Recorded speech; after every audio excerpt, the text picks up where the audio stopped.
నమస్తే అండి. ఎలా ఉన్నారంతా? పొద్దున్నే ఒక పోస్ట్ చూశాను. అదేంటంటే, అమ్మ చనిపోయి 20 ఏళ్ళు అవుతుంది. అమ్మ మాట, తన చేతి వంట టేస్ట్ ఇవేమీ నాకు గుర్తులేవు. ఉన్న కొన్ని జ్ఞాపకాలు కూడా నెమ్మదిగా ఫేడ్ అవుట్ అయిపోతున్నాయి అని చదివిన దగ్గర నుంచి ఆ పోస్ట్ నన్ను చాలా హాంట్ చేస్తుంది. మనకి చాలా ఇష్టమైన మనిషి మనల్ని వదిలి వెళ్ళిపోయాక వాళ్ళు మనకి ఒక్కసారి దూరం car. We lose them in pieces over a long time.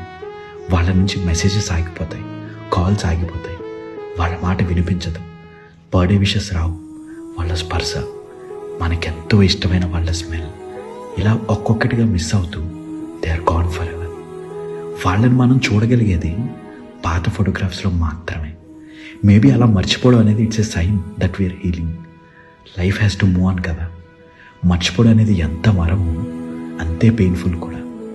ఎన్ని అనుకున్న ఆ మనిషి మాట, రూపం, ఇలా వాళ్ళ జ్ఞాపకాలన్నీ కాలం గడిచే కొద్దీ మనకు దూరం అవ్వచ్చు, కానీ ఆ మనిషి గుర్తొచ్చినప్పుడల్లా వాళ్ళతో మనకున్న బాండింగ్, వాళ్ళతో షేర్ చేసుకున్న ప్రతి మూమెంట్ మనం చచ్చే వరకు మన గుండెలు ఎప్పటికీ అలాగే ఉండిపోతుంది.